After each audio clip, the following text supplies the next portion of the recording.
जय श्री राम। जय गुरुदेव।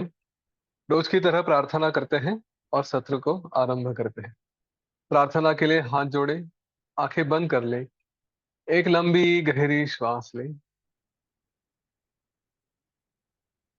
गुरुर्ब्रह्मा गुरुर्विष्णु गुरुर्देवो महेश्वरः।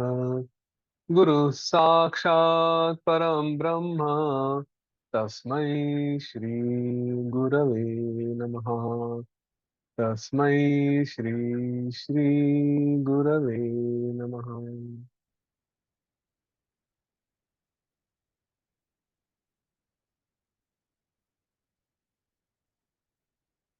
धीरे धीरे आंखें खोल। जय गुरुदेव। जय श्री राम। जय जय रघुवीर समर्थ।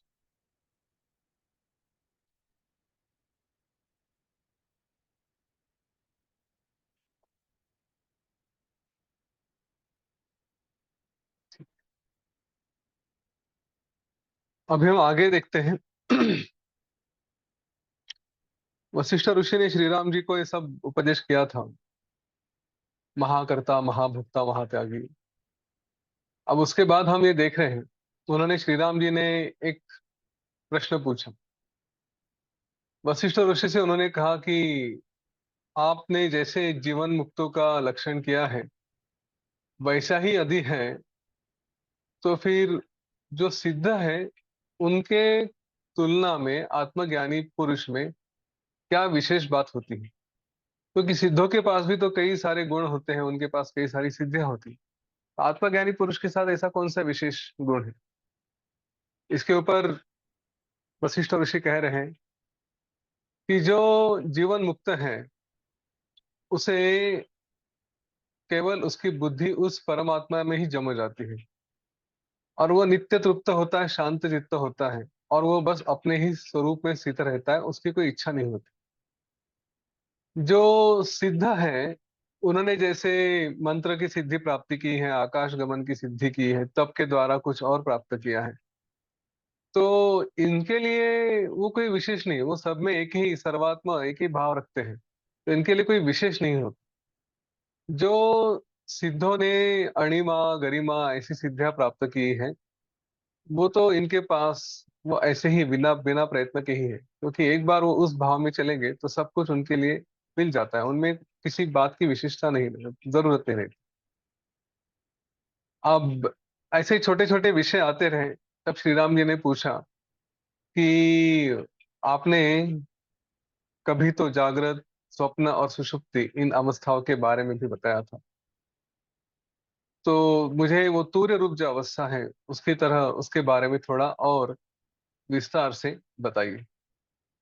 और आज हम देखेंगे कि कुछ जो योग की भूमिका है उसके बारे में भी थोड़ा मार्गदर्शन वशिष्ठ ऋषि ने किया है। महाराज वशिष्ठ ने कहा, हे श्री रामचंद्र जी, अहम भाव और वैसे ही सत या असत, इन दोनों की भावनाओं का त्याग करके जो सम और स्वच्छ स्वरूप रहता है, वही तूर्य रूप है। बेसिकली जिसमें अहम भाव नहीं है और ना ही कोई कल्पना है। जीवन मुक्तों में जिसकी अंतिम स्थिति है, वो जो साक्षी की अवस्था है, उसे ही तुर्यावस्था कही जाती है। अभी इन सब का अलग अलग अवस्थाओं का निवारण करते हुए वो बताते हैं। संकल्प का अभाव रहने से, मतलब कि इस अवस्था में ना संकल्प होता है, तो इसलिए ना जागृत है ना स्वप्न है, और अज्ञान भी नहीं रहता, मतलब ज्ञान रहता है, इसलिए सुषुप्त भी नहीं है। जब हम जागृत होते हैं तो संकल्प होते हैं, स्वप्नों में भी कुछ संकल्प ही है जो देखते हैं। तो तुर्यावस्था में संकल्प नाम की कोई कल्पना नहीं होती, कोई संकल्प नहीं होता। अच्छा, सुषुप्ति में तो अज्ञान रहता है। गहरी नींद में होते हैं तो किसी बात का ज्ञान नहीं होता, लेकिन तुर्यावस्था में वो भी नहीं है। तुर्यावस्था में तो ज्ञान होता है, सब चल रहा है, देखते हैं, तो इसीलिए वो सुषुप्त भी नहीं है। जो सामने जगत दिखाई दे रहा है, इस दुनिया को जो देखते हैं, उसके बारे में ज्ञान से ऐसा अनुभव किया है, ऐसा विचार किया है कि ये दिखाई नहीं दे रहा, ये है ही नहीं। तो इस प्रकार की जो बुद्धि है उसे तूर्यपद कहते हैं। उनके लिए यही संसार, जो अज्ञानी है उनके लिए तो स्थिर रूप से है, ज्ञानी के लिए ये संसार है ही नहीं। अहंकार का त्याग हो जाने पर, जब अहंकार निकल जाता है, तब सबके बारे में समता होती है, क्योंकि मैं और मेरा ऐसी कोई भावना नहीं होती। बस विशेष करके मेरा ऐसी कोई भावना नहीं होती। और जो हम ज्ञानी यहाँ पे कहते हैं वसुधैव कुटुंबकम, सब कुछ ही मेरा है, तो ऐसी स्थिति में उनके लिए कोई पराया ऐसी भावना नहीं होती, सभी एक ही हो जाते हैं। तो उसी को तुर्यावस्था कही जाती है। हे श्री रामचंद्र जी, अब मैं आपको जो दृष्टांत कह रहा हूँ, जो कथा बता रहा हूँ, उसको आप सुनिए, तो आपको भी बोध हो जाएगा, आपको भी ज्ञान हो जाएगा। छोटी सी 2-4 लाइन की एक कथा है, और आप सुनिए उसको। किसी एक बड़े घने जंगल में एक महामौन धारण करके बैठे हुए एक मुनि थे, और उन मुनि को देखकर एक व्याध, एक शिकारी आया था, कि जो अपने बाण से उसने किसी मृग को घायल कर दिया था, और उसके पीछे वो दौड़ता आ रहा था। तो उस व्याध ने इस मुनि से पूछा कि हे मुने, मेरे बाण के द्वारा घायल हुआ एक मृग यहाँ पे आया था, वह कहाँ चला गया? आप उसने आपको आपने उसको देखा कहीं, किधर, किस दिशा में गया है? अब मुनि ने जो उत्तर दिया उसको जरा सुनिए। उस मुनि ने कहा, हे साधु, हम जंगल के निवासी मुनि ये समानशील वाले होते हैं। व्यवहारों में समर्थ जो अहंकार हो रहता है, वह हम लोगों में है नहीं। मतलब हमारी बुद्धि सब में समान ही होती है, हमारे लिए कोई अहंकार नाम की बात नहीं होती। इसलिए है मित्र, ये सारे इंद्रियों का कार्य अकेला मन ही करता है, जो अहंकार से भरा होता है। और वह मेरा मन बिल्कुल ही नष्ट हो चुका है, चिरकाल से, दीर्घ समय से पूरा गल चुका है। मैं न जागृत अवस्था को जानता हूँ, न स्वप्न अवस्था को जानता हूँ, न सुषुप्त अवस्था को जानता हूँ। बस मैं एक ही उस सूर्य पद में अवस्थित रहता हूँ जहां दृश्य नहीं रहता। उसने कितनी सिंपल बात पूछी थी कि मैंने जिस, यहाँ से कोई एक मृग, चाहे हिरन है या कुछ है, वो कहीं जाते हुए आपने देखा क्या? और इसका इतना कॉम्प्लेक्स आंसर उसको दे दिया। वो व्याध को कुछ समझ में नहीं आया, उसको जरा जिधर जाना है उधर वो चला गया अपनी दिशा में। उसने जो वर्णन किया ना, मुनि ने, वो ये था कि तुम जिससे पूछ रहे हो वो कुछ जानता नहीं, कुछ देखता नहीं, उसके लिए कोई दृश्य ही नहीं है। तो मैंने कुछ देखा ऐसा होगा भी नहीं, कुछ हुआ तो भी, कुछ देखा तो भी मेरे दिमाग में नहीं जाता। क्या हम ऐसे अवस्था में रहते हैं? एक उदाहरण देखते हैं। आज आप कहीं ना कहीं घूमने गए होंगे, रास्ते में कितने लोगों को आपने देखा, उनके कपड़े कौन से थे, किस तरह के ड्रेसेस पहने हुए थे, कौन सी गाड़ियां थी, कितनी बातें याद है? नहीं याद है। कुछ विशेष एक आधा रहा तो रहा, नहीं तो हम देखते नहीं कुछ। इसका मतलब है कि हम भी छोटे से तुरैया अवस्था में रहते हैं, कि जहाँ पे आजू बाजू में क्या चल रहा है उसके लिए हमारे मन में कोई अ, इच्छा नहीं होती देखने की। हम अपने दुनिया में चले जाते हैं। तो इसका जो बड़ा रूप है, ये जो मुनि है, ये कुछ भी नहीं देखते। तो इसीलिए उन्होंने कहा कि मैंने कुछ देखा नहीं। इसलिए हे महाभाव वशिष्ठ ऋषि कह रहे हैं श्री राम जी से कि सूर्य से अन्य कोई दिशा नहीं है। बस जिस चित्त में कोई संकल्पना नहीं है, कोई कल्पना नहीं है, वही सूर्य यहाँ पर है, अन्य कुछ नहीं। जागृत, स्वप्न और सुषुप्त, ये तीनों चित्त के रूप हैं। रजोगुण की प्रधानता से 3 विभाग करके 3 अवस्था दिखाते हैं: घोर, शांत और मूढ़। हाँ, मतलब जो रजोगुण बहुत ज्यादा एक्टिव है तो वो घोर है, और वो जागृत है कि जहाँ पे हम काफी कुछ कर रहे हैं। रजोगुण थोड़ा शांत है तो स्वप्न अवस्था है, कि जहाँ पे शरीर इंद्रिया कुछ नहीं कर रही है लेकिन मन फिर भी चंचल है। और सुषुप्त गहरी नींद की अवस्था है, कि जहाँ पे मूढ़ जैसे हो गया है। तो इन तीन अवस्थाओं से हमारा चित्त यहाँ पर होता है। हे श्री रामचंद्र जी, जिनके कोई संकल्प विकल्प नहीं रहते, उनसे मुक्त जो है वही तूर्य पद में रहते हैं। आप भी उसी अवस्था में रहिए, जिसमें बड़े बड़े मुनिजन अलग अलग भेदों को, भेद मतलब विशेष करके एक ही भेद कहा गया है, जो है द्वैत। हाँ, मतलब मैं और वो, या मैं और ईश्वर, ये कुछ अलग है, ये सबसे बड़ा भेद है। और इनको एक करना यानी योग हो जाता है। तो वो जो भेद है, वो भेद शांत करके आप मुक्त हो चुके हो, ऐसे अवस्था में रहिए। श्री रामचंद्र जी ने कहा, हे मुने, सातों भूमिकाओं का अभ्यास कैसे किया जाता है, और प्रत्येक भूमिका में योगी किस तरह से रहते हैं, तो योगी के चिन्ह कैसे हैं, वो मुझे बताइए। वशिष्ठ ऋषि ने ये सब बताते बताते सात भूमिकाओं के बारे में बताया था। उसके बारे में श्री राम जी ने पूछा। वशिष्ठ ने कहा, प्रवृत्तश्च निवृत्तश्च भवति द्विविधः पुमान्, स्वर्गापवर्गोन्मुखयोः शृणु लक्षणमेतयोः। हे रामचंद्र जी, वेद मार्ग में स्थित पुरुष दो तरह के होते हैं, प्रवृत्त, निवृत्त। हाँ, एक है प्रवृत्त, दूसरा है निवृत्त। प्रवृत्त मार्ग में चलने वाला, ये उसको लगता है कि मैं अपने सारे काम ऐसे करूं, अच्छे से करूं, पुण्य वगैरह कमाऊं, जिससे मैं स्वर्ग में चला जाऊं। तो वो अभिलाषा रखता है कि मुझे स्वर्ग मिले, और इसीलिए वो सारे कर्म करते रहता है। जो निवृत्ति मार्ग का पुरुष है, उसे मोक्ष की अभिलाषा होती है।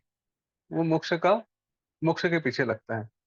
तो इनके अभी लक्षण मैं बताता हूं, ऐसे वशिष्ठ ऋषि ने कहा। अंततः सभी को निवृत्ति मार्ग पर ही जाना होता है। जितने जल्दी उस मार्ग पर चले उतना अच्छा है। चलिए देखते हैं वशिष्ठ ऋषि ने क्या कहा। यत् नामक निर्वाणम वरम संस्कृति में इति कर्तव्य कर्ता यह सप्रवृत्त इति स्मृतः। जो संपूर्ण विषयों से शून्य है, वह निर्वाण पदार्थ है ही क्या। हाँ, तो ऐसी जो भावना जो लोग रखते हैं, ये क्या निर्वाण निर्वाण बोलते हैं, उसमें तो कुछ भी नहीं है। तो इसीलिए भोगों में उनकी आस्था रहती है, प्रेम रहता है। वो इस निर्वाण को वगैरह नहीं समझते। तो यहाँ पर इस धरती पे थोड़े बहुत उत्तम, थोड़े बहुत साधारण, थोड़े बहुत अधम, ऐसे अलग अलग भोगों से यह संसार ही मेरे लिए सबसे अच्छा है। मैं इसी में रहूंगा, इसी में जीऊंगा, इसी में एंजॉय करूंगा, ऐसा विचार करके जो वेदों में वगैरह नित्य कर्म बताए गए हैं, इनको जो करता है वो पुरुष है, प्रवृत्त कहा गया है। तो उसकी वृत्ति ऐसी है कि वो कुछ करने के लिए प्रवृत्त हुआ है, वो कुछ मोक्ष स्वर्ग के मार्ग पर चलने के लिए उसका विचार हो गया। अभी इसमें एक छोटा सा उदाहरण दिया है।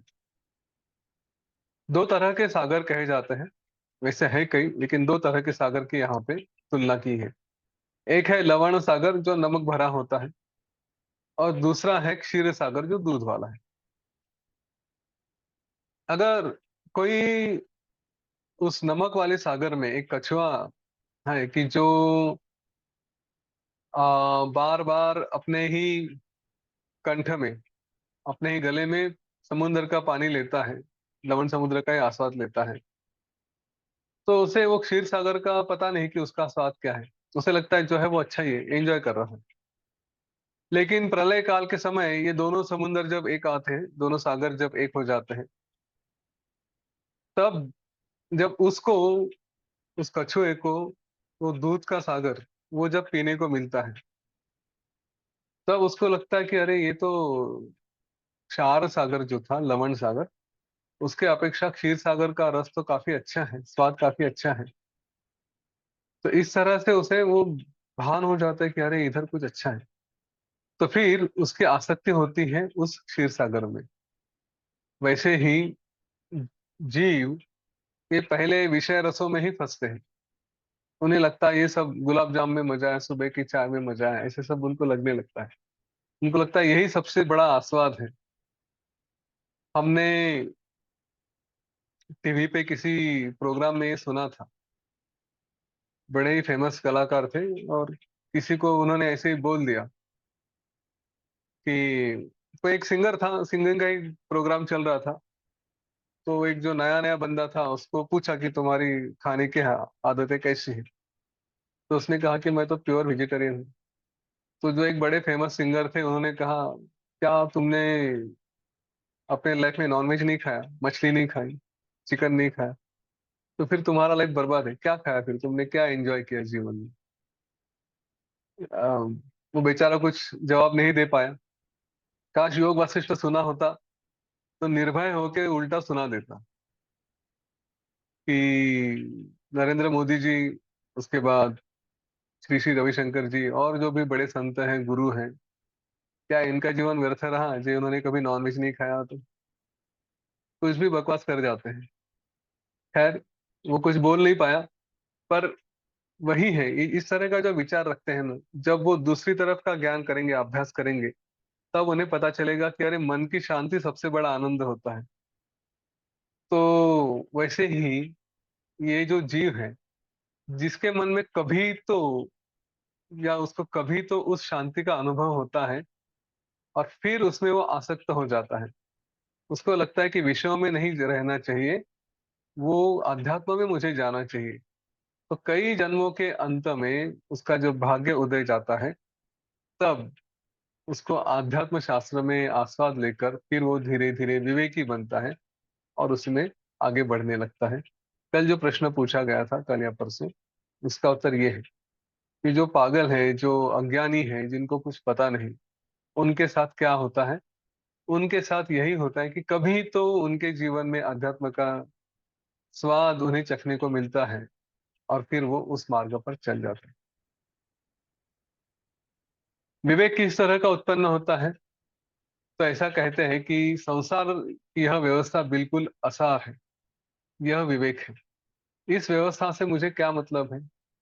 जो मैंने कर्म किए हैं उनके परिणाम तो अनुचित ही होते हैं। तो इसमें ऐसे कर्मों में मैं अपना दिन क्यों गंवाता हूँ, क्यों मैं अपना समय बिता रहा हूँ? मुझे तो ऐसा करना चाहिए कि जिसमें सचमुच कुछ फायदा हो। ये सारे उत्पत्ति, प्राप्ति, विकृति, ये जो सारे संस्कार, संसार के गुण हैं, तो इनसे दूर जहाँ पे परम विश्रांति है, वो जगह कौन सी है? इस तरह से अपने अंतःकरण में मुझे यही ज्ञान, मुझे वही आनंद का अनुभव अवश्य लेना चाहिए। इसके लिए जो निश्चय से प्रयत्न करता है, फिर वो निवृत्त हो जाता है। वो निवृत्त पुरुष कहा जाता है। अब इसकी अलग अलग भूमिकाएं हैं निवृत्त की, जो इस मार्ग पे, ज्ञान के मार्ग पे चलने लगता है। तो उसकी जो भूमिका है, एक है पहली कि मैं विरागी बनकर, मतलब वैराग्य को प्राप्त होकर, किस तरह से संसार सागर से निकल जाऊं, तैर जाऊं। इसमें उसकी बुद्धि हो जाती है। और फिर जो भोग है और उसके साधन है, उसके मन में इन सारे साधनों के प्रति, भोगों के प्रति, उसके मन में निरसता आती है। उसको उसमें कुछ रस नहीं लगता, इंटरेस्ट नहीं लगता। चित्त शुद्ध होने लगता है। और फिर उसके कारण शौच, सत्संग, ईश्वर की आराधना, जप, ऐसे सारी क्रियाओं में वो पुरुष उसमें रमने लगता है, संसक्त होता है। और प्रतिदिन चित्त शुद्ध होने के कारण उसकी जो तृष्णाएं हैं, डिजायर्स हैं, वो धीरे धीरे धीरे धीरे कम होती जाती है, और वो प्रसन्न होता है। ये वो लोग हैं कि जिन्होंने अभी अपना प्रवास जस्ट शुरू किया है। चलो मंदिर में जाते हैं, चलो अच्छे लोगों में रहते हैं, कहीं भजन कीर्तन में जाते हैं, हाँ जप करने लगते हैं। तो ऐसे करते करते वो अच्छे मार्ग पे लगते हैं। जो छोटी छोटी घटिया बातें होती हैं, उसमें वो घृणा करता है, उसमें उसको कुछ मजा नहीं आता। और दूसरे के अगर कुछ दोष होते हैं, तो उसके बारे में भी वो कुछ बातें नहीं करता, स्वयं पुण्य कर्मों का ही सेवन करता है। इसका मतलब यह है कि वो गॉसिप नहीं करता। कई लोगों की आदत होती है, फोन उठाया, बात करना आरंभ किया, तो इसकी निंदा करो, उसकी निंदा करो, उसकी निंदा करो। मेरे से एक मंत्र अगर लेना है तो किसी की निंदा ना करनी चाहिए, ना सुननी चाहिए। अगर कोई निंदा करने लगा तो विषय टाल दो, कुछ और विषय कर दो। और अगर बार बार करने लगा तो, अगर फोन पे हो तो फोन काटना आपके हाथ में है। चाहे जो बहाना बना दो, नेटवर्क चला गया, फोन स्विच ऑफ हो गया, जो भी चाहिए, करनी तो बिल्कुल नहीं चाहिए। सामने बैठा है तो नहीं, मुझे कहीं जाना है, किसी ने बुलाया है, ये करना है, वो करना है, निकल जाए। ये पहली भूमिका में रिक्वायरमेंट है। योग के मार्ग पर क्या है, किसी की निंदा नहीं करनी चाहिए, गॉसिप नहीं करनी चाहिए। बुराई करने में तो बड़ा मजा आता है, अच्छा नहीं है। ठीक है, चलो। और इस मंत्र को पकड़ के रखना, देखो अपने आप को ऑब्जर्व करो। कितने भी बुरे अनुभव आ जाए किसी भी व्यक्ति के साथ, बस उसके अच्छाई को ही देखो। और अगर कुछ उसके बारे में बात करनी है तो थोड़ा आश्चर्य से बात करो, कि मुझे आश्चर्य लगता है कि ये व्यक्ति ने ऐसा ऐसा किया, वैसे तो नहीं करना चाहिए था, आदमी अच्छा है, पर पता नहीं, कुछ तो ग्रह घूम गए हैं या कुछ तो गड़बड़ हुई है जो ऐसे कर रहा है, वैसे तो आदमी अच्छा है। इस तरह से बातें करो। अगर किसी के बारे में कंप्लेन करनी है कुछ तो, पर वो ऐसी जगह करे कि जिसका कुछ फायदा है। हाँ, किसी पड़ोसन को, सहेली को पकड़ के या दोस्त को पकड़ के फलाने की कंप्लेंट की जिसका कुछ फायदा नहीं है, कोई मतलब नहीं, छोड़ दो। यह व्यक्ति अपने तथा दूसरों के मन में उन्हें कोई उद्वेग नहीं पहुंचाता, और थोड़े से परिश्रम से उसको अच्छे फल मिलते हैं। जो अच्छे फल मिल देने वाले यम नियम, ऐसे कर्म वो करता है। पाप से सदा डरता है, और भोगों में पाप अवश्य है, इसलिए भोगों की भी अभिलाषा नहीं करता। वह स्नेह और प्रणय से पूर्ण, कोमल, सत्य, प्रिय, हाँ, ऐसे ही उपयुक्त वचन बोलता है। कड़वा वचन सहसा नहीं बात करता। इसका मतलब ये नहीं है कि हम अगर माता पिता हैं या कुछ किसी के बारे में कहना है तो सख्ती से अगर कुछ कहना है तो जरूर कह सकते हैं। हमें काम से मतलब है, अंदर में कुछ भावना नहीं होनी चाहिए, शब्दों से कुछ करना है, कठोर बोलना है तो समय आया तो बोल सकते हैं। ऐसा उसका जो है वो है, अ, उसकी पहली भूमिका। तो ये भूमिका का नाम है शुभेच्छा। और इस तरह से मन, कर्म, वाणी से वह शांति से, ज्ञान से, विज्ञान से सज्जन पुरुषों की सेवा करने लगता है। जिनके पास ये सारे गुण हैं, संपन्न है विज्ञान से, ज्ञान से, उनकी सेवा जाकर वो करने लगता है। फिर उस तरह से उन जो भी उसके लिए धन जुटाना पड़ेगा, हाँ, तो उन सज्जनों की सेवा के लिए अनुकूल धन वगैरह साधन जुटाकर उनकी सेवा करता हुआ वह उनके मुख से ज्ञान का श्रवण करता है, शास्त्रों का, पुराणों का, और मोक्ष का प्रतिपादन करने वाली संहिताओं का, आत्मा अध्यात्म का वो श्रवण करते रहता है। संसार सागर से तर जाने के लिए वह इस विचार से संपन्न हो जाता है। तो वो सारे प्रयत्न करता है कि चलो अभी मैं कुछ ज्ञान पे मार्ग पर चलने लगूं। यहाँ आगे जाकर इसके बारे में बताए, पहली भूमिका के बारे में मैंने विशेष इसलिए कहा क्योंकि यहाँ पे आने के बाद इसको पकड़ के रखना है। वरना ये तो ऐसा है कि कदम डाला और वापस निकल गए, ऐसा नहीं होना चाहिए। ये सबसे इम्पोर्टेंट कदम है, सबसे पहला चरण होता है। यहाँ पे आने के बाद ही आगे जाने का प्रवास शुरू हो जाता है। तो इसको पकड़ के रखिए। जब ये पहली भूमिका में आता है, परंतु साधन चतुष्टय वगैरह जो उसके पास नहीं होते, तो वो अध्यात्म के शास्त्रों में उसने अ, अध्यात्म के शास्त्र में उसकी आसक्ति होती है, परंतु फिर भी अटैचमेंट होती है, राग होता है। तो उसके कारण वो क्या कर सकता है, मतलब ये इसके ऐसे लोगों के बारे में कहा है कि जो बिल्कुल ज्ञानी तो है नहीं, बस थोड़ा बहुत जानने लगे, और थोड़ा बहुत जानने के बाद जो किसी बात का अधिकारी नहीं है, जिसको कोई ज्ञान नहीं देना चाहिए, ऐसे लोगों को भी ठग ठग कर उनके द्वारा पैसा लेके अपना पेट भरता रहता है। इसलिए उसे वंचक भी कहा गया है। तो उसके बाद जब उसके अधिकार हो जाता है कि वो सच में ज्ञानी, ज्ञान के मार्ग में चलने लगता है, सब कुछ प्राप्त कर लेता है, तो उसकी है विचारणा नाम की दूसरी योग भूमिका है। यह विचार नाम की भूमिका के बारे में भी हम देखते हैं। तो पहली भूमिका में प्रयत्न कर लिए, अभ्यास करना शुरू किया, सब हो गया, और उसके बाद वो आगे विचार करने लगता है। कुछ कुछ लोग होते हैं कि जो उसी जगह पे रह के बाकी लोगों को बताते हैं कि मैं सब जानता हूँ, और उनसे पैसे लेके उनको ठगाता है। तो ऐसा नहीं होना चाहिए। अब दूसरी भूमिका में जाने के बाद वो क्या करता है, तो उस समय वह श्रुति स्मृति सदाचार धारणा ध्यान ऐसे कर्म में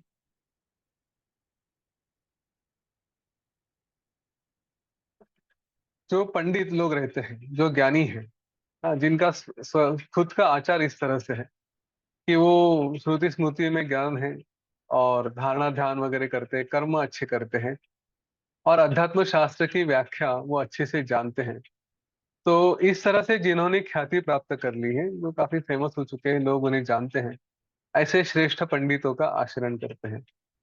और फिर जो श्रेष्ठ गुरु हैं, जो श्रवण मनन इत्यादि विचार के लिए आत्म तत्व के अनुभव और उपदेश में अत्यंत कुशल होते हैं, ऐसे सर्वश्रेष्ठ गुरुओं की शरण में वो जाता है।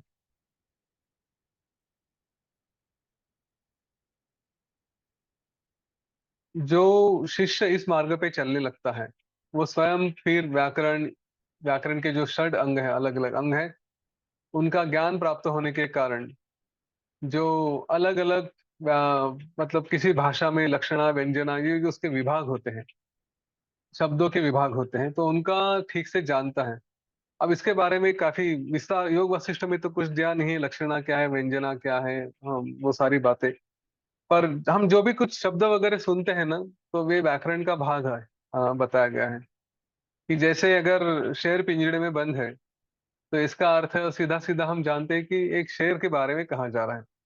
दूसरा, लक्षण के अगर दृष्टि से कहा जाए, तो उसका अर्थ निकाला जाता है कि कह तो रहे हैं शेर पिंजड़े में बंद है, लेकिन यह है कि एक शेर को पिंजड़े में बंद नहीं होना चाहिए, उसके लिए तो जंगल में घूमना चाहिए। तो उसका एक दूसरा अर्थ है। तीसरा, जो व्यंजना है, वो मतलब कि कहा कुछ जा रहा है, लेकिन मतलब कुछ और ही है। तो शेर पिंजरे में बंद है, ऐसा जब कहते हैं, तो कोई तो बहुत पावरफुल व्यक्ति है कि जो अपने कार्य को नहीं कर सकता है, कहीं किसी कारण से वो बंधा गया है, चाहे वो कोई बंधन है, सामाजिक बंधन है, कौटुंबिक बंधन है। तो ऐसे उसकी उपमा के द्वारा वो समझा जाता है। तो जिसने इस तरह का वो शब्दों का, पदों का, वाक्यों का ज्ञान कर लिया है, ऐसा जो विवेकी शिष्य है, ये अपने गुरु के मुख से अध्यात्म शास्त्र को भी ठीक से सुनकर फिर क्या करना चाहिए, क्या नहीं करना चाहिए, वो उसके निर्णय जान लेता है। और फिर यहाँ पे लोक मर्यादा के अनुसार बाहर जो भी कुछ थोड़ा बहुत करना है, वो जो कुछ भी उसकी अभिमान वगैरह जैसे बातें रहती है, वो सब छोड़ देता है। किसी भी कारण मन में अभिमान, मद, मात्सर्य, मोह, ये सब नहीं रहता।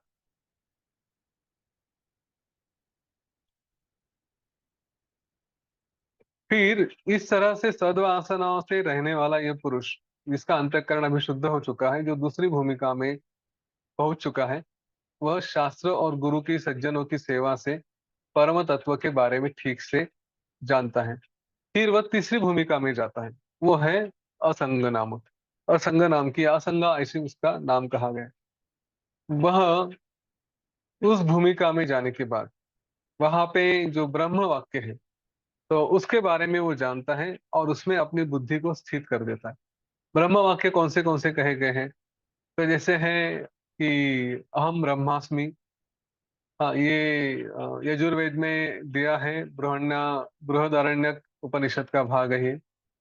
फिर तत्वमसि, ये सामवेद का भाग है, छांदोग्य उपनिषद में क्या दिया है।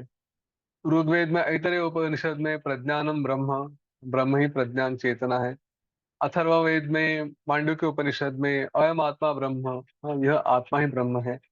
ऐसे इस तरह के जो शब्द हैं, इनके बारे में वो अच्छे से जानता है, और फिर वो पूरी तरह से वैराग्य में चला जाता है, उसमें अपनी आयु गंवाने लगता है, उसमें अपना समय बिताते रहता है। और भी कुछ जो अद्वैत सिद्धांत में इस तरह के वाक्य हैं। वो एक एक है, नेति नेति। यह भी बृहदारण्यक में ही बताया गया है। सर्वम खलिदम ब्रह्म, ये छांदोग्य उपनिषद में बताया गया है। एको हम बहुश्याम, मैं एक हूँ अनेक होने की इच्छा करता हूँ, ये भी छांदोग्य में ही बताया गया है। तो ऐसे अलग उपनिषद है। वैसे तो उपनिषद बहुत है, मुख्य 10 उपनिषद है। तो इनमें से ये जो छांदोग्य, बृहदारण्यक, ऐतरेय वगैरह जो है, उसमें कहीं कहीं इस तरह के ब्रह्म वाक्य आते हैं। हमने नेति नेति और उसके बाद फिर सर्वम खलिदम ब्रह्म, इनके बारे में चर्चा की है। अहम ब्रह्मास्मि तो बात बार बार सुनते हैं। गुरु जब किसी को कहते हैं तत्वमसि, यानी तुम ही वही हो, तो वो भी एक ब्रह्म वाक्य है। और इस परमात्मा में जो शांत स्थिर रहता है, उसमें जब ये भावना होती है एको हम बहुश्याम, मतलब मैं कुछ हूँ, मुझे और कहीं होना है, और इसीलिए फिर ये सारा खेल निर्माण हो जाता है। तो उसके बारे में भी वही कहा गया है कि मैं एक हूँ अनेक होने की इच्छा करता हूँ। तो इस तरह से ये जो असंग भूमिका में रहता है, वह अपने समय को बिता रहता है। वो जहां तक हो सके वनवास में विहार करता है, क्योंकि अपने लोगों के पास रहने के बाद उसका समाधि का अभ्यास ठीक तरह से नहीं हो सकता। इसका मतलब ये नहीं कि हमें अगर तीसरी भूमिका में जाना है, शुभेच्छा होगी, विचारणा होगी, असंगा होगी। असंग में अगर हमें जाना है, तो नाम ही है असंग, संग छोड़ दो। हाँ, किसका संग छोड़ दें? ये विषयों का, इस दृश्य का, अपने आप को समझे, मैं और मेरा संग छोड़ दे, मैं वही हूँ, वो ईश्वर रूप हूँ, उसका संग करे। तो ये असंग जो भूमिका है, इसका मतलब ये नहीं कि भले ही यहाँ पे बताया गया है कि हम अपना घर बार सब छोड़ के जंगल में चले जाएं, ऐसा अर्थ बिल्कुल नहीं है। हाँ, कभी कभी एडवांस कोर्स करने के लिए आश्रम में 3-4 दिन जा सकते हो, 7-8 दिन जा सकते हो, लेकिन बस वापस आ जाना। हाँ, क्योंकि मन शांत करना ये आवश्यक है। वनवास में जाकर अगर मन शांत नहीं हुआ, गुरु ही नहीं मिले, तो फिर क्या ज्ञान प्राप्त करेंगे? फिर तो ये बार बार यहाँ पे कहा गया है कि अशांत मन रहा और जंगल में रहे तो भी बहुत भीड़ भाड़ में रहे, ऐसे होता है। और वही अगर मन शांत है, तो कितने भी गर्दी में रहे, फिर भी हम वनवास में रहते हैं, ऐसे ही अनुभव कर सकते हैं।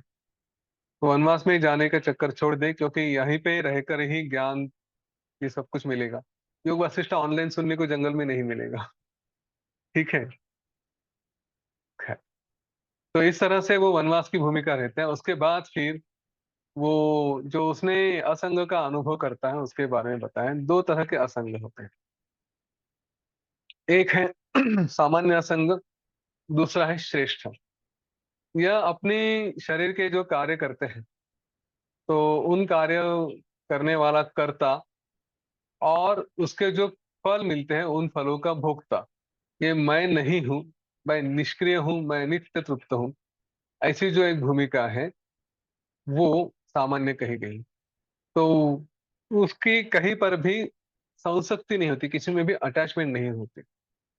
मैं अपने क्रियाओं का तो फल भोगता नहीं, ना ही मैं करता हूँ, लेकिन दूसरे भी कुछ करते हैं तो उसका भी फल मैं नहीं लेता, और ना ही वो करने वाला मैं सारे व्यापारों से शून्य हूँ। ये उसकी सामान्य असंग कहा गया है। फिर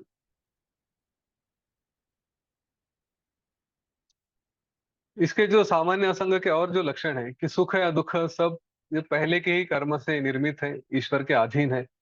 इसमें मैं क्या करता हूँ? ये सारे भोग वगैरह हैं, ये तो इनका भोग लेने के बाद अंत में तो ये महारोग ही है। ये जो संपत्तियां दिख रही ये तो सारी आपत्तियां हैं, क्योंकि इनको बढ़ाने के लिए, इनके रक्षण के लिए तो अलग अलग तरह के क्लेश सहने पड़ते हैं। तो ये सब जो है संयोग वियोग की ये सारी बातें होती हैं। इसलिए मुझे इनमें किसी में भी अनास्था नहीं है। और इसीलिए मैं हूँ तत्वमसि, मैं हूँ अहम ब्रह्मास्मि, ये सारे जो वाक्य हैं, इसी से संपूर्ण पदार्थों में जो उसकी अभावना होती है, मतलब किसी में भी उसकी कोई अटैचमेंट नहीं होती, उसको सामान्य असंग कहा जाता है। और फिर दूसरा है श्रेष्ठ असंग। तो ये पहले का अभ्यास हो गया कि सारी बातों से डिटैचमेंट आ गई। उसके बाद फिर अभ्यास योग से, महात्माओं के साथ रहने से और दुर्जनों से दूर रहने से, ये भी बड़ी इंपॉर्टेंट बात है। सत्संग तो करेंगे लेकिन दुर्जनों से भी असंग रहें, उनसे दूर रहें।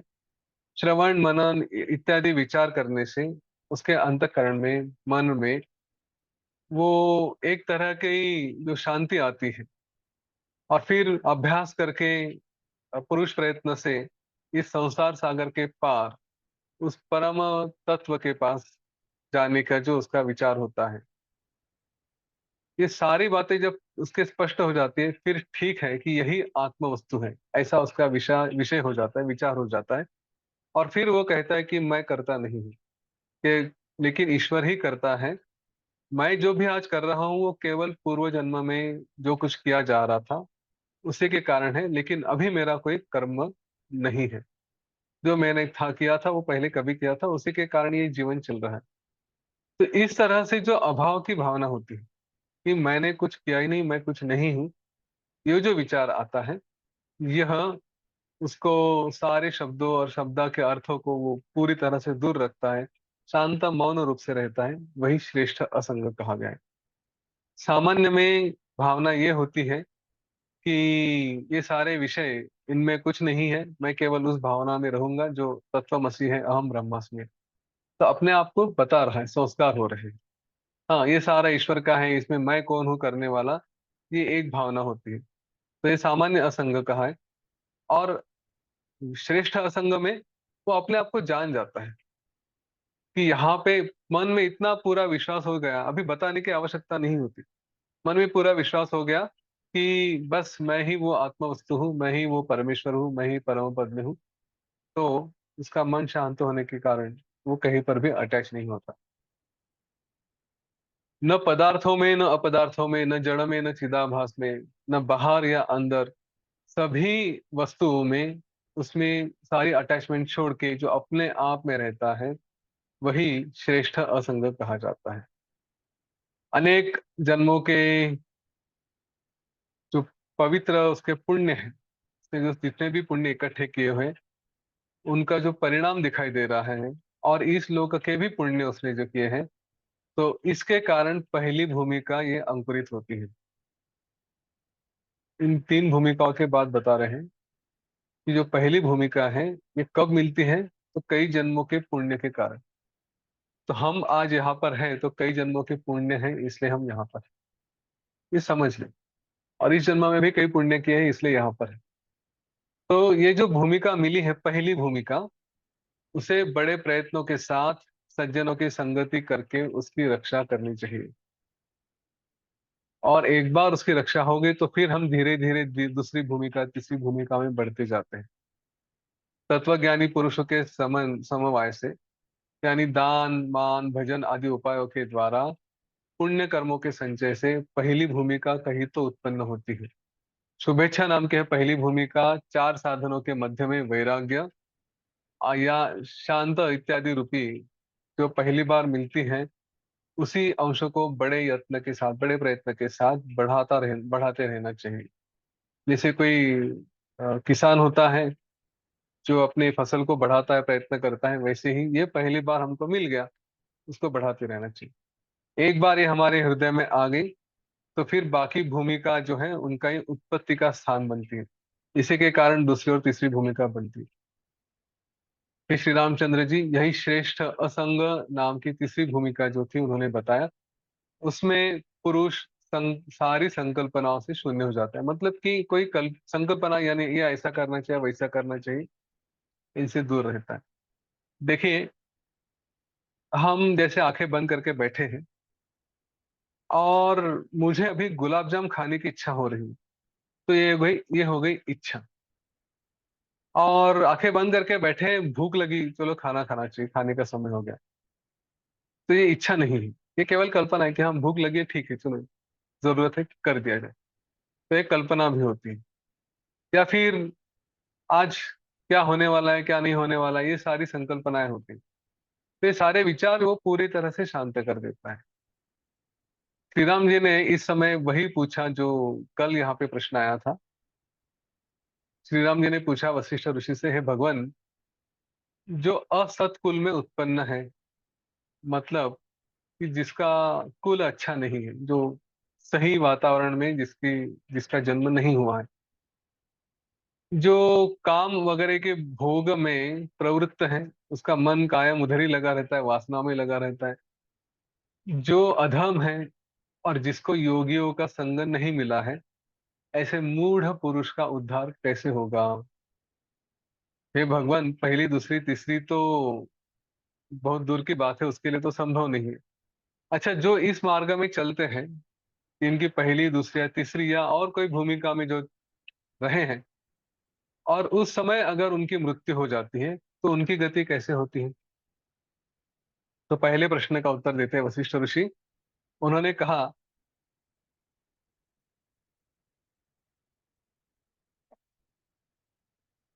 जो राग वगैरह जैसे दोषों में मूढ़ है, ऐसे पुरुष को कभी तो काकतालीय योग ऐसा कहा जाता है। काकतालीय योग मतलब क्या कि कौवा बैठा और डाल टूट गई, इस तरह से। यानी दैव गति से सैकड़ों जन्मों के बाद जब तक अपने विचार से या साधुओं के संगति से वैराग्य उत्पन्न नहीं होता, तब तक उसके लिए यह संसार रहता ही है। कभी तो अपने विचार से या साधुओं की संगति से, और जब तक ये नहीं होता तब तक चल रहा है, आना जाना आना जाना।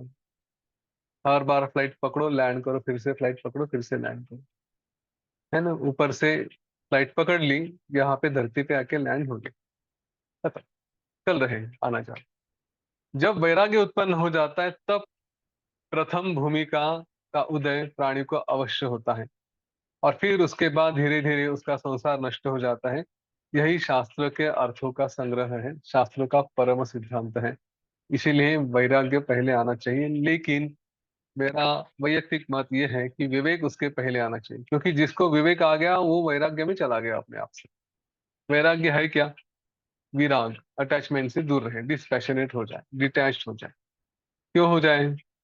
क्योंकि जाने ना कहाँ पे सुख है कहाँ नहीं है। ये जो जानना है, ये जो विचार करना है, वही तो विवेक है। सच क्या है, सत्य क्या है, असत्य क्या है, ये सच्चा विवेक वो है। तो ठीक है। इसके बाद जो इस मार्ग में चलता है, फिर उसके सारे जो पूर्व जन्म के दुष्कृत हैं, पाप है, वो सारे नष्ट हो जाते हैं। फिर यह योगी देवताओं के विमानों में, लोकपालों के नगरों में, सुमेरु पर्वत के उपवनों में, हाँ, झाड़ियों में अप्सराओं को साथ लेकर खूब रमण करता है। उसके बाद पूर्व जन्म में किए गए पुण्य और पापों का भोग समूह के द्वारा नाश होने पर वे योगी लोग पवित्र, गुणवान और लक्ष्मी पात्र सज्जनों के सुरक्षित घर में जन्म लेते हैं। जो उनका दूसरा प्रश्न पूछा था कि अगर बीच में ही कहीं मृत्यु हो गई, सातवीं भूमिका तक नहीं पहुंचे, तो क्या? तो जो भी उन्होंने पुण्य किए थे उसका आस्वाद लेते हैं, आनंद से रहते हैं, और फिर पवित्र, गुणवान और धनवान सज्जनों के सुरक्षित घर में जन्म लेते हैं। और जन्म लेकर ये लोग योग की वासना से वासित अंतःकरण होने के कारण, मतलब जन्म लेते ही, क्योंकि पिछले जो कर्म थे योग के ही कर्म थे, उसी की वासना थी, तो ये फिर से योग का ही सेवन करते हैं, योग मार्ग पर ही चलते हैं। फिर इस अवस्था में आकर पूर्व जन्म में की गई भावनाओं से और उसका जो अभ्यास किया है, उसकी योग भूमिकाओं के स्मरण करने से ये बुद्धिमान लोग आगे के भूमिका क्रम में बढ़ने लग जाते हैं, उसका अभ्यास करने लग जाते हैं। हम में से काफी लोगों को काफी बातें आसान लगती हैं, काफी लोगों को काफी बातें समझने में थोड़े प्रयत्न करने पड़ते हैं। ये क्यों है? तो कहीं तो पूर्व जन्म का भी अभ्यास है, जो इतने आसानी से कुछ कुछ बातें समझ के हम उसको आगे बढ़ जाते हैं। काफी लोगों को समझ में नहीं आता। अब मैं विशेष करके जिनको समझ में नहीं आता उनके बारे में कहूंगा, क्योंकि योग वासिष्ठ पढ़ना शुरू किया और शुरू करने के बाद फिर बोलते हैं समझ में ही नहीं आता है। अभी आजकल तो ऐसी परिस्थिति नहीं है। विशेष करके हमारा जो हिंदी में ग्रंथ है, वो तो सब लोगों ने कहा कि ऐसे लगता है कि सुनो, पढ़ने लगो तो बस नॉवेल जैसे पढ़ते पढ़ते पढ़ते जाते हैं। ये फीडबैक लोगों ने दिए हैं। तो इसीलिए योग वशिष्ठ, चाहे आपको जिस रूप में मिले, जैसा भी मिले, उसको पढ़ने का प्रयत्न अवश्य करें। समझ में नहीं आता ऐसा कहकर अगर छोड़ देंगे, तो वहीं के वहीं पे लटके रहेंगे। हाँ, इस अभ्यास को बढ़ाना है। इस जन्म में ग्रंथ हाथ में आया है तो इसको थोड़ा थोड़ा बढ़ाते जाए, ताकि कम से कम श्री राम जी का वैराग्य प्रकरण ही समझ में आ जाए। क्या कहा है क्या नहीं, पूरा नहीं समझ में आ गया, थोड़ा ही समझ में आ गए, तो अगली बार जब फिर से अगर आते हैं इस धरती पे, तो उसमें जो कहा गया था पहले वाला, उसके थोड़े संस्कार रहेंगे। फिर से जीरो से स्टार्ट करने की जरूरत नहीं है। लेकिन अरे ये समझने में थोड़ा कठिन है इसलिए बंद करके छोड़ दिया, तो फिर से अगले बार जब आएंगे तो फिर से शुरू से पढ़ना पड़ेगा, है ना, समझना पड़ेगा। तो अभी अपनी बुद्धि को थोड़ा जोर दे, थोड़ी तकलीफ दे, थोड़ा समझने का प्रयत्न करें। नहीं तो ऐसे जो योग वासिष्ठ के सत्संग होते हैं, जिसको सुनना है उस उसको सुनिए, और अपने आप को उस ज्ञान का अमृत पिलाते रहिए, ताकि जब अगर वापस आना पड़ा तो संभव है कि काफी कुछ पहले से जानते हैं। इसलिए इस मार्ग पे ये बोर है, ये समझ में नहीं आता, ये सर के ऊपर से जाता है, हाँ, ऐसे बातें नहीं करें। प्रयत्न करके समझने का प्रयत्न ये करें, प्रयत्न करें और फिर देखें आगे इसका फायदा होता है। अब वशिष्ठ ऋषि आगे बताते हैं कि श्री राम जी, ये जो पहले की तीन भूमिका हैं, शुभेच्छा, विचारणा और असंग, ये तीनों भूमिकाएं जागृत कही गई है, क्योंकि इन भूमिकाओं में भेद बुद्धि रहने से, मतलब कि हाँ मैं जान तो यही है, ये ऐसा ऐसा है, यह जागृत काल जैसे ही दिखाई देता है। इन भूमिकाओं में जो पुरुष रहता है उसको पूज्य माना जाता है, जिसको देखकर बाकी लोग भी वो कहते कि हाँ अरे देखो इसको, ये कितना अच्छा है, उन्हें भी मुक्त होने की इच्छा उनके अंदर उत्पन्न हो जाती है। उसे ही आर्य कहा जाता है। नित्य नैमित्तिक मतलब जो रोज के काम है वो सब करते हुए ठीक से करता है, लेकिन फिर भी अपने मन में मैं कुछ कर रहा हूँ यह भूमिका नहीं रहती, इसी को आर्य ऐसा कहा जाता है। योगी का यही आर्यत्व इसी को शुभेच्छा नाम की भूमिका से शुरू होता है, फिर दूसरी भूमिका में श्रवण वगैरह से जाकर पूर्ण होकर तीसरी भूमिका में वो चित्त की एकाग्रता तक पहुंच जाता है। और इस भूमिका के बीच में ही मृत्यु जो, जिनकी मृत्यु हो चुकी है, वो ऐसे जो पाप शून्य योगी हैं उनको इस श्रुतियों में जैसे बतलाया गया है कि अलग अलग लोगों में, देवलोक में भी उन्हें जाना पड़ता है, परंतु वो शुभ संकल्प से उत्पन्न उन वासनाओं से युक्त होते हैं, तो उनमें जो सारी वासनाएं हैं वो सारी शुभ होती है, और इस तरह से उनका कोई अधःपतन नहीं होता, वो कभी पीछे नहीं आते। ये जिनकी ऐसे अवस्था में मृत्यु होती है, ये योगी पुरुष शुभ संकल्प से अच्छे काम तक, अच्छे भोगों का उपयोग करके, उपभोग करके फिर से योगी ही होता है।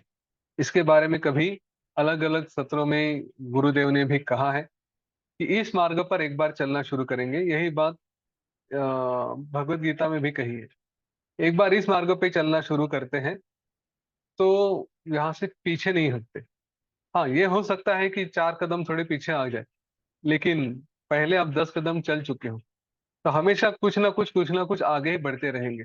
थोड़ा बहुत आगे पीछे लगता है, लेकिन अगर मोटा मोटी देखा जाए, नेट नेट देखा जाए, तो आप आगे ही बढ़ते रहोगे। इस तरह से इन तीनों भूमिकाओं का अभ्यास करने के बाद, अज्ञान नष्ट हो जाने के बाद, और जब सम्यक ज्ञान का उसमें उदय हो जाता है, तब वह योगी चौथी भूमिका में पहुंचता है, और वहां पर आदि अंत से रहित ऐसे आनंद वाले रस के भूमिका में वो रहता है।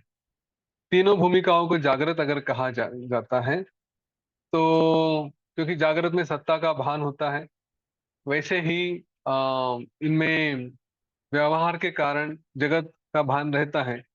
चौथी भूमिका को स्वप्न कहा जाता है, क्योंकि स्वप्न में जैसे लगता है कुछ हो रहा है, तो वैसे यहाँ पे भी प्रतिभास होता है, मतलब भास के जैसा होता है, कि जो कहा है ना पहले कि आधी नींद में जैसे है, वैसे उस तरह की भावना होती है।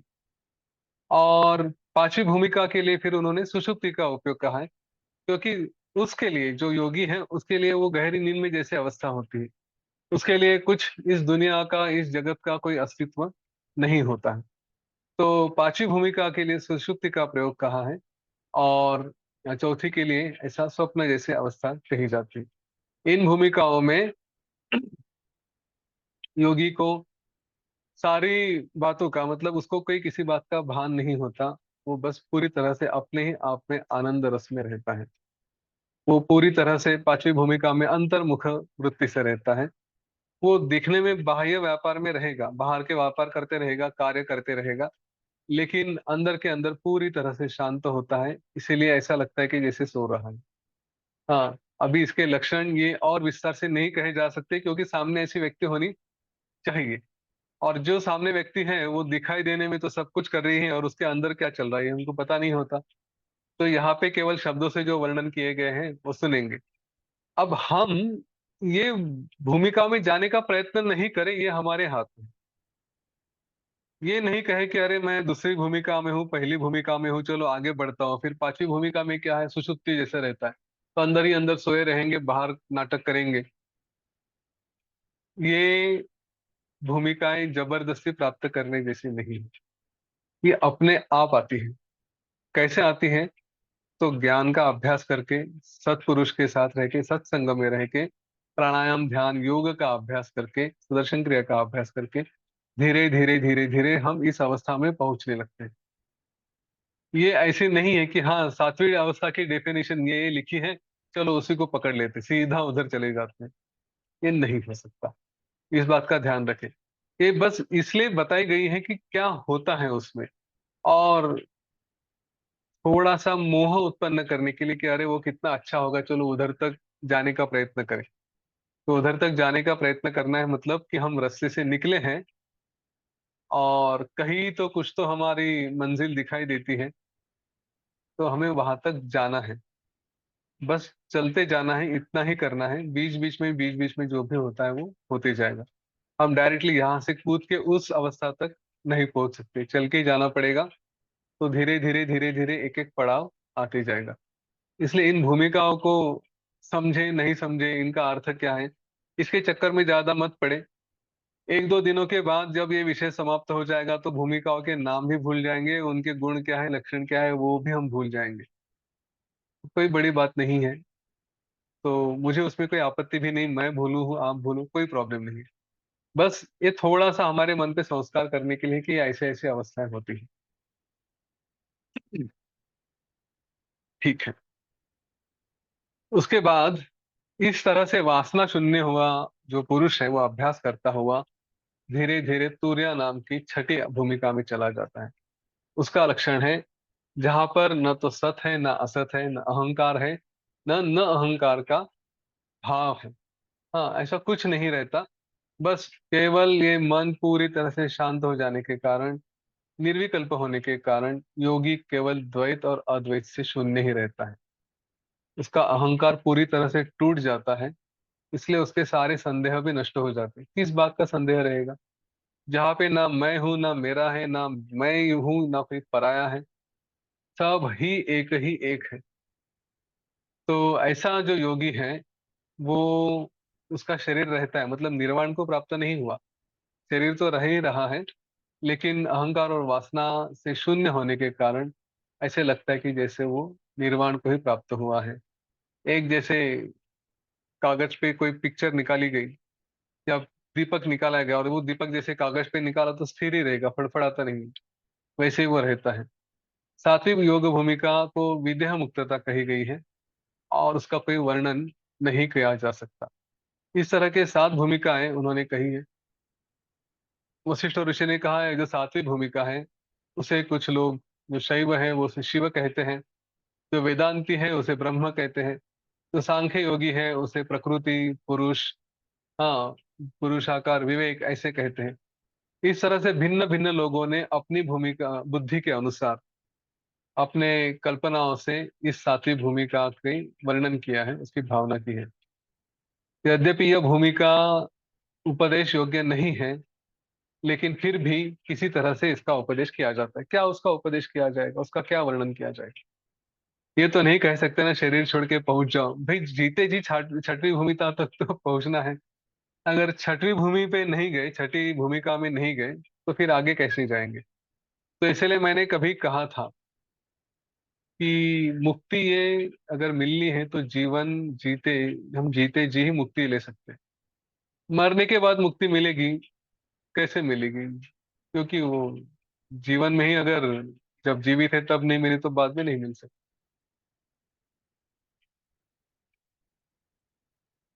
वशिष्ठ ऋषि ने कहा, हे श्री रामचंद्र जी, ये सातों भूमिकाएं मैंने आपसे कही, इनके अभ्यास योग से मनुष्य दुख का अनुभव नहीं करता। अभी इनका अभ्यास मतलब क्या? क्या हम सातवीं भूमिका का अभ्यास करें, छठी भूमिका का अभ्यास करें? हमें केवल जो हमारे गुरु से मिला है उस मार्ग पे चलते रहें, उसका अभ्यास करते करते अपने आप हम वहां तक पहुंच जाए। और ये मैं नहीं कह रहा हूँ, ये गुरु का वचन होता है। तो हमारा काम है जो बताया उसके ऊपर चलते रहें, बस। फिर कौन सी भूमिका में है कौन सी नहीं, योगी को उससे कुछ लेन देन नहीं। हाँ, उन्होंने जितने भी ये लोगी योगी के लक्षण कहे हैं ना, कि ये यह इस भूमिका में है, वो उस भूमिका में है, उस योगी को ये पता ही नहीं होता। ऐसा मेरा विचार है कि मैं कौन सी भूमिका में हूँ, क्योंकि वो गिनता ही नहीं है। उसके लिए ये सारा भूमिका वगैरह ये सारे शब्दों के खेल हैं।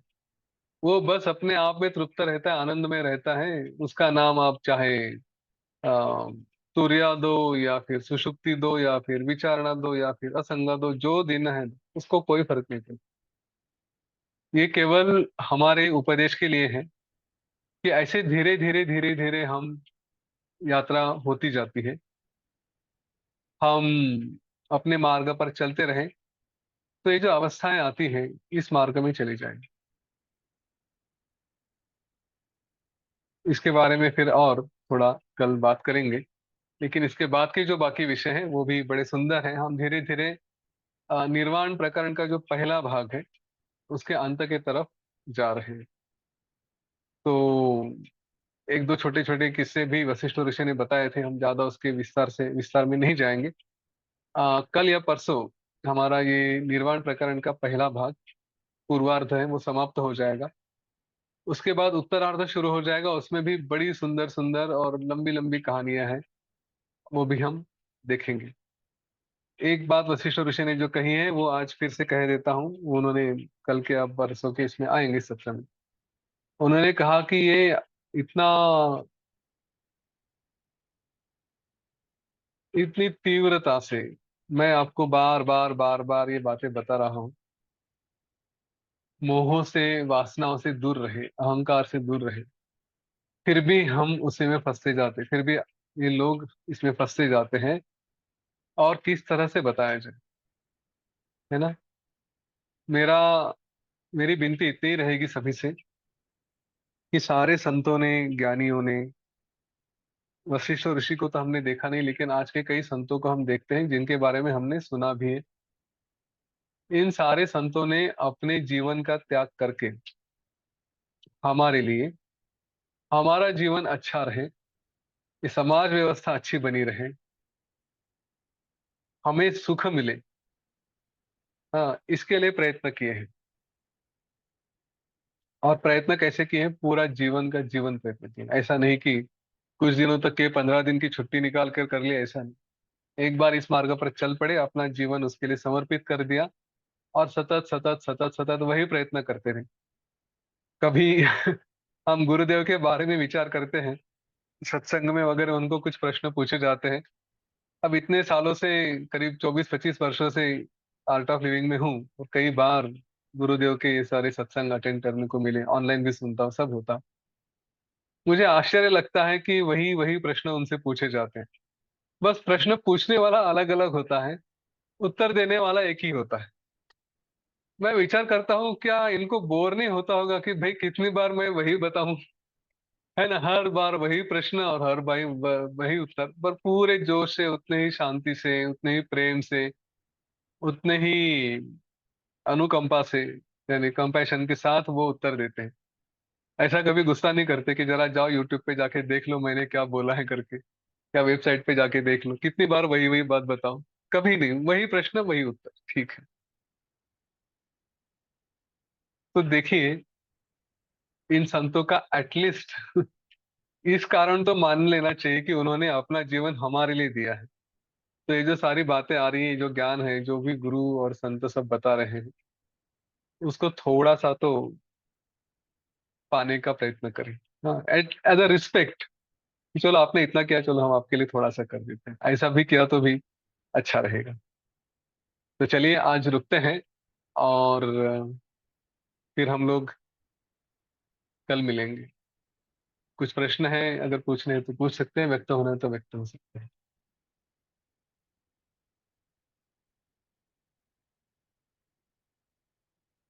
हाँ लता जी। जय गुरुदेव सर। चलिए। कल का रिकॉर्डिंग यूट्यूब पर अभी तक नहीं आया है, तो वो कल का मेरा मिस हो गया था ना, तो सुनने को नहीं मिला मुझे आज। ने किया था। आपने यूट्यूब पे देखा क्या?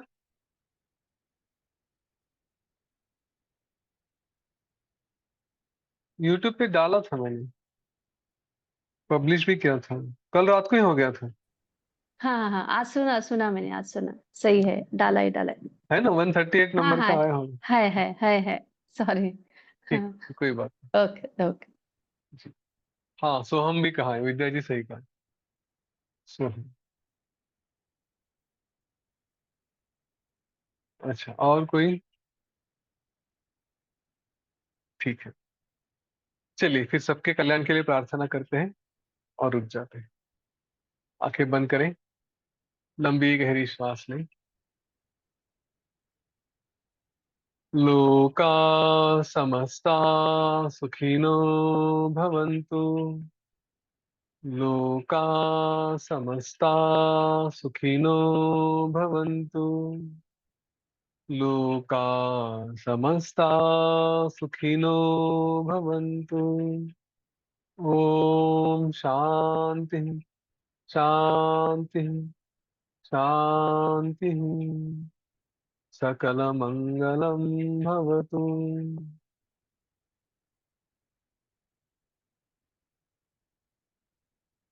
जय गुरु।